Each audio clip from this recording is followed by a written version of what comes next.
सदी के महानायक अमिताभ बच्चन आज जिस मुकाम में हैं, वो इनकी कड़ी मेहनत और लगन का फल है। पूरे विश्व में इनको लोग बेहद प्यार करते हैं। पर एक पल इनकी जिंदगी में ऐसा था जब फिल्म के सेट पर वो हो गए थे बुरी तरह से चोटिल, जिसके बाद लोग करने लगे उनके लिए दुआ। जी हाँ, 1980 फिल्म कूली की शूटिंग के सेट पर बिग बी बुरी तरह से घायल हुए थे, जिसके बाद वो कई दिनों तक आईसीयू में रहे। इस दौरान पूरा देश उनके लिए प्रार्थना कर रहा था। आपको बता दें, उस घटना के बाद वो 2 अगस्त 1982 में अपने घर लौटे थे। फिर 1989 में उनके ससुर तरुण कुमार भादुड़ी ने इलस्ट्रेटेड वकीली ऑफ इंडिया के एक लेख में बताया था कि उनके दामाद के साथ जो दुर्घटना हुई थी वो आसमान से बिजली गिरने जैसी थी। साथ ही उन्होंने कहा था कि जब हम बॉम्बे पहुंचे तो अरोड़ा सहित कई दोस्त थे जिन्हें हम जानते थे और कुछ ऐसे भी थे जिन्हें हम नहीं जानते थे, लेकिन सभी हाथ जोड़कर प्रार्थना में जुड़े हुए थे और एक्टर के जल्द से जल्द ठीक होने की कामना में लगे हुए थे। हालांकि जया के पापा जो एक पत्रकार थे पर साथ ही नास्तिक भी थे, तो उन्हें प्रार्थना पर तो कुछ खास भरोसा था नहीं। अमिताभ बच्चन आईसीयू में एकदम क्रिटिकल कंडीशन में थे, आगे का कुछ नहीं पता था, जिन्हें देखने इंदिरा गांधी भी पहुंची थी।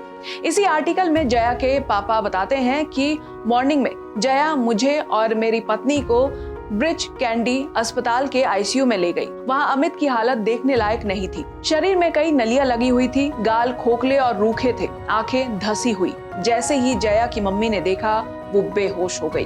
फिर अमिताभ बच्चन ने जया के पापा से फुसफुसाते हुए कहा, हेलो बाबा, मुझे नींद नहीं आ रही। तब तरुण ने कहा, चिंता मत करो, नींद आएगी। फिर 2 दिन बाद श्रीमती गांधी और राजीव गांधी भी आए। उनसे भी अमिताभ ने कहा, आंटी मुझे नींद नहीं आ रही है। ये सुनकर वो टूट गई और रोने लगी।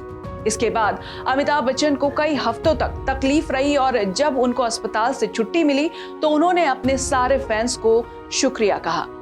इसके बाद अमिताभ ने दूरदर्शन को दिए इंटरव्यू में कहा था कि वो लोगों के आभारी हैं जिन्होंने उनके जीवन के लिए प्रार्थना की, चाहे वो मंदिर हो, मस्जिद हो या चर्च।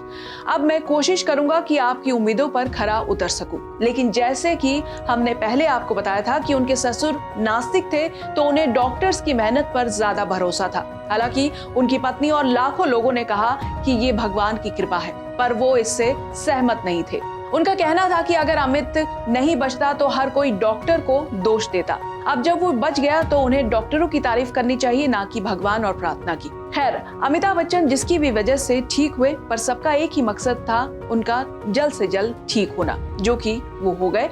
और उम्मीद करते हैं कि ऐसे ही स्वस्थ रहें और आज भी वो बड़े से बड़े यंग स्टार्स को भी टक्कर देते हैं और सदी के महानायक वो है ही।